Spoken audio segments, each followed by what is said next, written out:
Salut l'ami, et bienvenue à toi pour cette post-café numéro 22, je crois.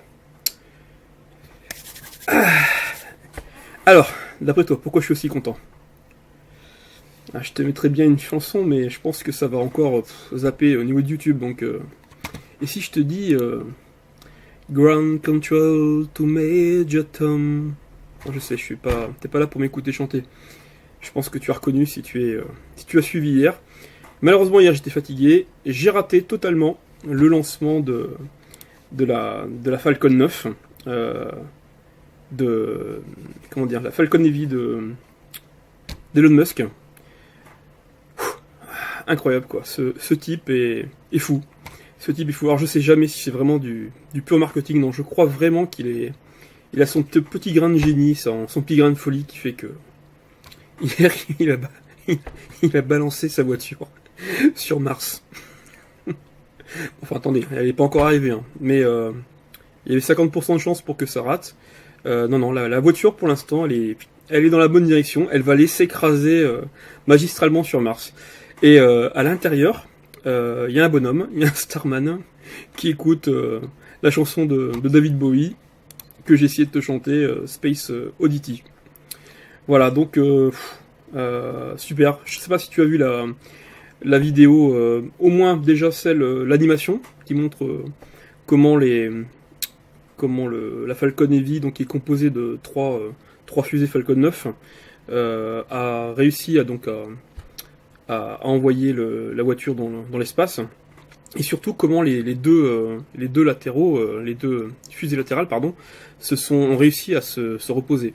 Malheureusement, la centrale, bon, elle est arrivée un peu trop vite dans l'eau, donc voilà.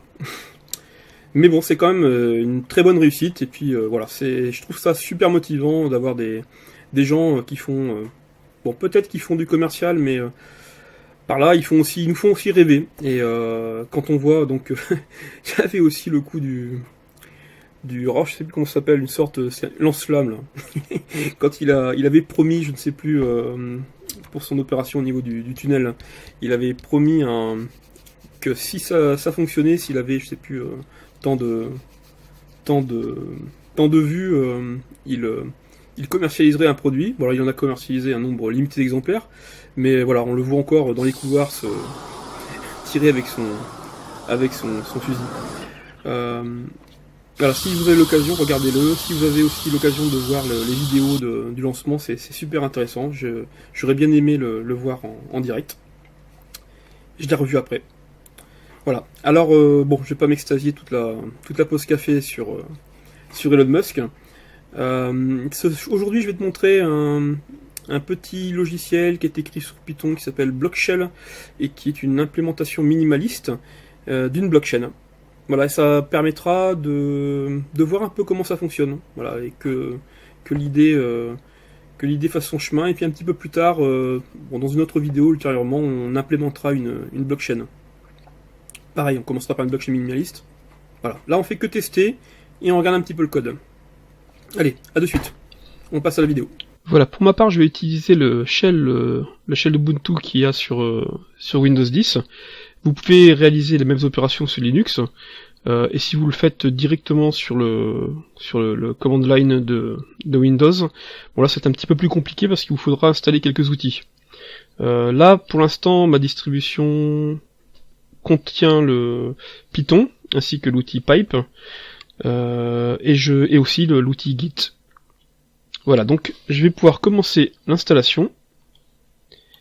Je vais cloner d'abord le dépôt de Blockshell. Alors ça va me créer un répertoire Blockshell avec un ensemble de fichiers. Bon, l'outil est pas très gros, donc vous allez voir, c'est vraiment minimaliste. Voici donc l'ensemble des fichiers. Alors maintenant, je vais lancer la procédure d'installation avec un pipe. Et puis pour avoir tous les droits, je vais le faire en passant super administrateur. Ok. Voilà, donc maintenant c'est installé. On va rentrer dans le répertoire. Oh, j'ai pas besoin de rentrer dans le répertoire Blockshell, je pense. Voilà, alors maintenant, il faut qu'on lance directement la commande block shell. Ok, donc apparemment c'est installé, cela fonctionne. Alors ensuite, il va nous falloir initialiser la blockchain. Alors pour cela, block shell init, et là on va régler la difficulté. Alors vous allez voir que la difficulté c'est vraiment pour simuler un défi. Là je vais prendre une difficulté de 7. Parce que je sais que ça va prendre à peu près 2 minutes. J'ai testé juste avant quand même. Voilà. Donc maintenant je vais miner mon premier élément de blockchain. Alors .x hello first block. Voilà, donc là c'est en train de miner. Alors comme ça va prendre un petit peu de temps, ce que je vais faire, c'est que je vais lancer à côté un nouveau shell. Alors on va aller au bon endroit. Je vais lancer une autre commande qui me permet de lancer le petit serveur web en fait. Alors c'est Python web py. Voilà, donc là ça nous dit en fait que on va retrouver ici. Alors il me faut un navigateur. Ok. Et je vais rentrer cette adresse là. Donc apparemment cela fonctionne. Par contre, ici je peux voir tous les blocs. Ça marche pas. Pourquoi? Parce que pour l'instant il n'a pas trouvé de fichier qui s'appellerait chaîne.txt. Peut-être que il faut d'abord miner le premier bloc. Hein. Je suppose que là il va aussi créer le premier début de chaîne. Donc il devrait, une fois qu'il aura terminé, il devrait avoir le bon fichier. Donc je vais attendre un petit peu. Bon, arrivé là dans ma vidéo, je vous avoue que c'est un peu long. Alors c'est vrai que ça dépend un peu, c'est pas du hasard, mais ça dépend de la chaîne qu'on a rentrée. Ça peut prendre plus ou moins de temps. Donc je vais le couper, et on va recommencer avec une difficulté inférieure. Allez. Et je vais répéter la même opération. Donc .x, allez, on va faire exactement la même chose. First block. Voilà, bon, ça a pris 30 secondes ici. Donc désormais on doit avoir le bon fichier. Donc je vais pouvoir rafraîchir ici. Voilà, maintenant ça fonctionne. Alors, ici je vais retrouver donc des informations sur mon bloc, le bloc de genèse en fait, hein, le tout premier bloc, donc qui correspond à ce hash. Et ensuite, dans le second bloc,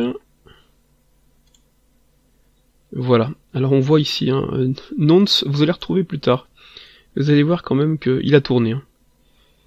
Là vous pouvez pas comprendre pour l'instant, mais quand je vous montrerai l'algorithme, vous comprendrez mieux. Donc voilà, lui, à l'intérieur donc de ce hash est contenu le preview, le précédent en fait. C'est pour ça qu'on parle de chaîne. Chaque bloc contient le bloc précédent. C'est en ça que c'est inviolable, puisque c'est crypté à chaque fois. Là, je vais rajouter un bloc. Donc .x hello second bloc.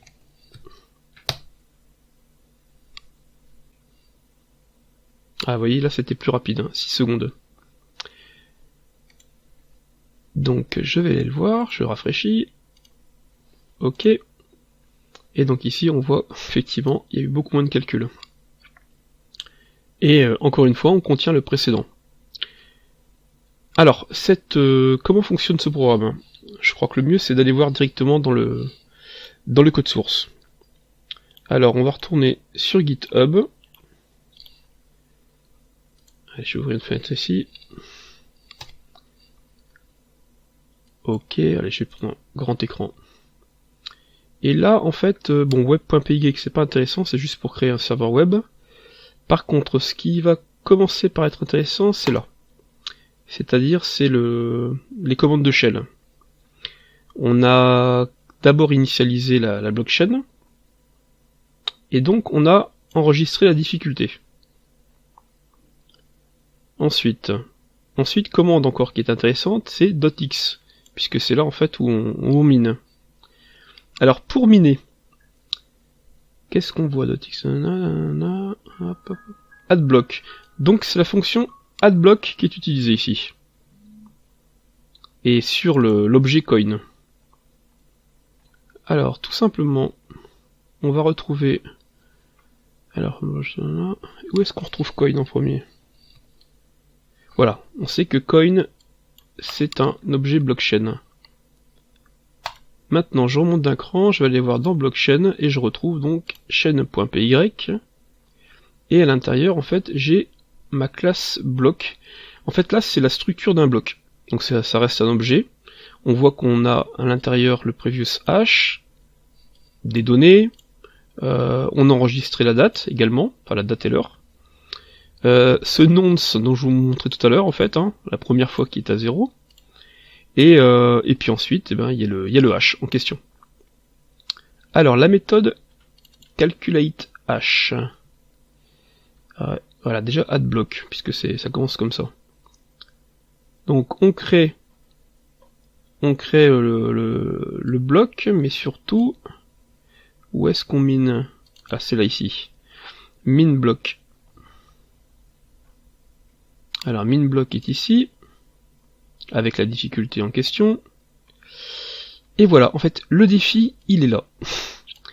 Il est là. Donc, c'est vraiment très particulier, ce qu'a choisi le développeur pour le faire.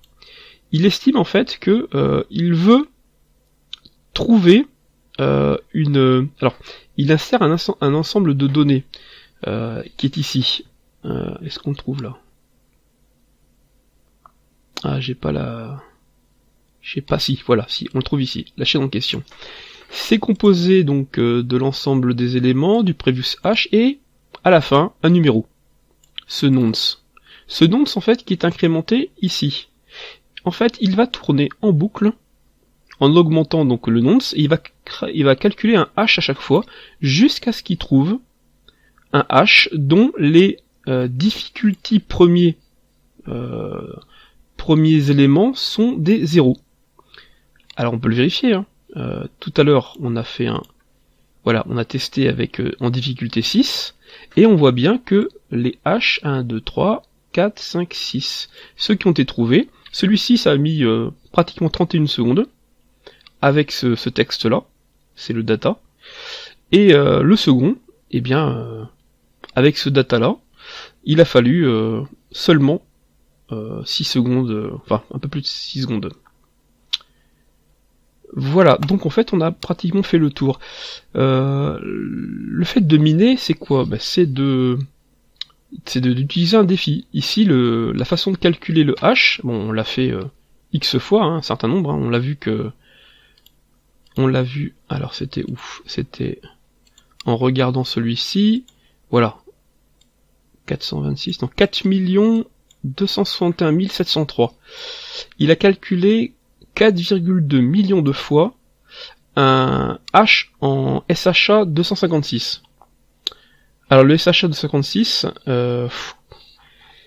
exactement, donc c'est du SHA 2, ça a été, c'est un algorithme de hash qui avait été mis en place par la NSA, il me semble, et donc qui correspond à un ensemble de calculs. Voilà, donc on a vu, on arrive à en faire 4,2 millions, donc c'est quand même très rapide. Mais voilà, le but pour lui c'était de trouver ce défi-là dans les autres, dans une crypto-monnaie, dans n'importe quelle blockchain, on va retrouver cette notion de défi qui doit être suffisamment difficile. C'est cette difficulté en fait. Plus c'est dur, plus il faut des machines performantes pour recréer le hash en fait. Voilà, donc on a une petite démonstration rapide de comment fonctionne une blockchain, et puis je vous propose la prochaine fois d'implémenter une blockchain minimaliste, tout simplement, et puis on essaiera de l'améliorer. Voilà, écoute, c'est tout pour aujourd'hui. je vais te souhaiter une bonne continuation, bonne journée, bonne matinée hein, sur Internet. On sait jamais à quelle heure tu peux regarder la vidéo. Voilà, donc j'ai gardé l'antre du développeur comme un des internautes l'a appelé. Il y aura des vidéos avec d'autres vues caméra et puis il y en aura aussi bien sûr à l'extérieur. Pour l'instant, le temps est pas au beau fixe, donc on reste dedans. Allez, bonne pause café. À demain.